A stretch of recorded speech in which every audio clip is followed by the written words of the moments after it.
eto, dahil dalawa yung nakuha ko. Ate, sobrang specific. Sa tita mong kino-question lahat ng life choices mo.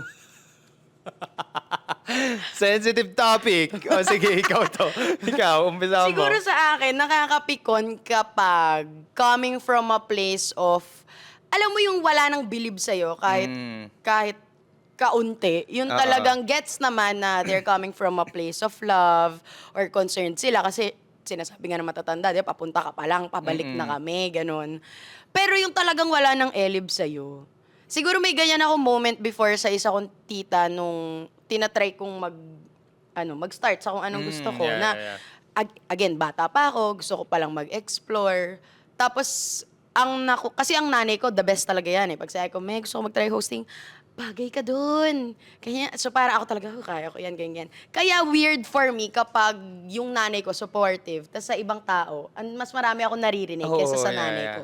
So na-expect ko dati yung, very proud yung nanay ko, kinukwento niya, yung anak ko gusto niya mag-try mag-ganito, mag-hosting daw siya, blah, blah. Tapos ang reaction ng tita ko, oy, tandaan mo, ano lang yan pampalipas oras lang yan. Hindi yan totoong trabaho, ganun siya. Pero ako, nagigets kita, pero sana supportahan mo muna ako, wala pa nga ako isang gig. Di ba? Naghahanap pa lang ng racket yung tao, ginaganyan mo na. Sinara mo na, tinapos mo. Nakahiga na, tinapak-tapakan mo pa. Parang gano'n. Acting. Yes. Ako, may times na nakakapikon yung ganun. Pero like, mahal ko lahat ng mga tita ko. Yes. Pero naiintindihan natin na minsan, yun nga, parang nag-overboard. Parang minsan... I think it's, minsan the choice of words or minsan the way they say Correct. Kasi like yun nga, here in our country, alam naman na natin na meron tayong thought process na papunta ka pa lang. Yes, tapos pabalik pinagdaanan na. Nila. Mali pala ako. Nakakapikon ka rin. Mali, iba yung version sa iyo. Iba yung librong nabasa ko. Pero yun, like, ako sa mga ganyang sitwasyon na lang, lagi ko talagang last say yung mom ko. Kapag siya sobrang support sa akin, ay hindi na magmamatter talaga. Kasi at least pag natapa ako, may nanay ako nandyan para maniwala ulit sa akin. Parang hindi na nagmamatter sa akin yung noise ng mundo. Noise ng mundo. Uy, pero maganda yan lalo sa mga generation natin na mas later pa pinanganak. Pinaganda yung term. Yung talagang napanganak na sa panahon ng social media, I know it can be noisy. Yeah. Ang dami-daming sinasabi sa paligid. Pero magandang advice yun na coming from us na may time na wala pang social media. Yeah. Dati talaga ang basehan kapag okay sa nanay ko. Pag okay sa nanay. Okay ako. True, yeah. Ganun. Kasi like masaktan ka, mag-celebrate ka man, sila yung uwian mo eh. Like whatever happens, they will accept you with whatever Given na okay decision. ang relationship Correct. sa mga nanay. Given na okay yung relationship. Okay. At sa I mga love this titas topic. dyan, at sa mga titas dyan, ano lang rin po, minsan, prino-prino. Sabi nga sa Bubble Gang, titang ina. Palibat-libat na naman ang camera.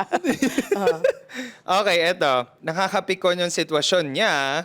Yung porket kapamilya, feeling nila lahat ng gamit mo.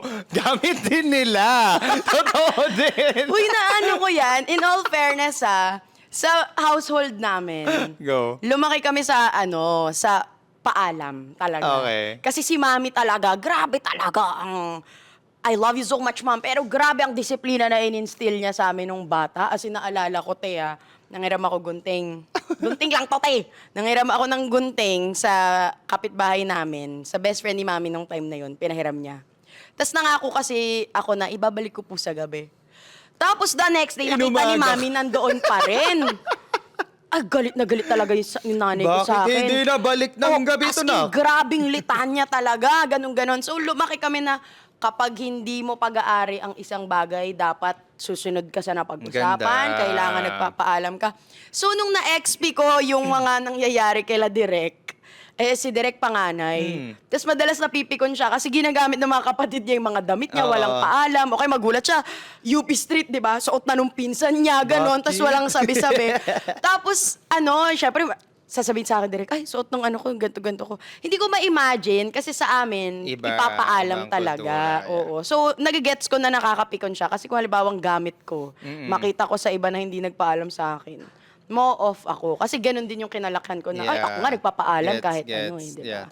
Ako siguro, nung kabataan ko, kasi 5 kami magkakapatid, Ay, yan, sobrang mag-share ka. malaking away talaga yun before, na parang, di pati remote, ganun talaga yung mga away na parang hindi naman nga amin talagang pinag-aawayan namin talaga. Kung sino Kasi dapat. lima kami magkakapatid dun before. So parang, tas nasa isang malaking household ka. So parang kami, like hiraman talaga. Ang napipikon ako nung bata ko, kasi feeling ko hanggat ngayon sa pagtanda ko, ito lang naman yung kinakapikon ko pag nahiram yung gamit ko. Like the rest okay lang, kahit di ka magpaalam, etc. Pag as a planner, kunyari ikaw, Mare, alam mo na yung mga susuotin mo sa trip mo, di ba? Yes, may picture na. May mga ganyan-ganyan ka na. Ganon din kasi ako. Kunyari, yes. Tuesday, ito ang ano ko. Okay. Magulat-gulat ako. Nasa na yung plinano kong damit? Ayan. Ayun. Suot na ng kapatid ko. So parang doon ako like, Kapag ganun, pinapagalitan, kunwari nagme-medal ba yung hindi, parents? ngayon, nung tumanda na ako, hindi na siya, yung parents? Hindi. Parang si mommy, like, sobrang ano na lang talaga siya. Like, pag-usapan niyo yan, blah, blah, blah. So ako, like, ang ano ko sa kapatid ko, lagi, ako kasi, like, okay lang naman. Like, just that, kailangan ko iparealize sa kanila saan nanggaling yung pikon ko. More of, sabi ko, like, naplano ko na kasi, susuotin din ko na naman. yan, ganyan. Tsaka for me, parang wala rin naman talagang masama kung magsabi ka lang. Mas okay pa yun. mas okay, Communication mas is okay. always The key. to success. Sumakses ka na eh. Sumaksas ka rin. Okay, next, pick on of the day. Ay, dalawa na naman nakuha ko. Sa mga mayayabang, ayoko talaga sa mga mayayabang. Ayun, yun yung sinabi niya. Oo. Na ano ako sa, or baka siguro sa iba, minsan hindi kasi sila aware na pagyayabang pala yun. Pero ako, mas parang napipikon ako kapag yung mga mayabang na mali. Okay. Yung mga hindi mo na dapat sinabi, pinagmalaki mo pa. Yung mga ganon. Meron ako minsan kinakanta. Kunyari kasama ko best friend ko. Sample muna. Ikaw. Ganda, naniwala ako. Hindi kunyari tayo, magkasama tayo. Mapapakanta na lang ako ng wow. It's all about me.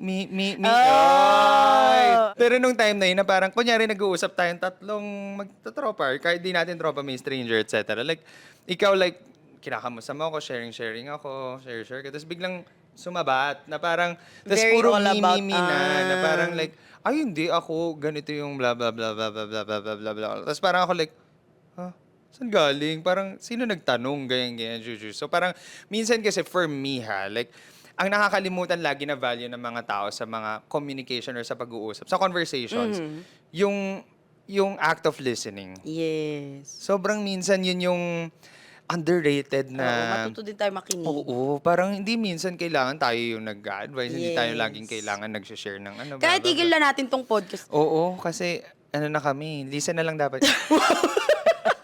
Pero yun for me, Okay, that's my next round.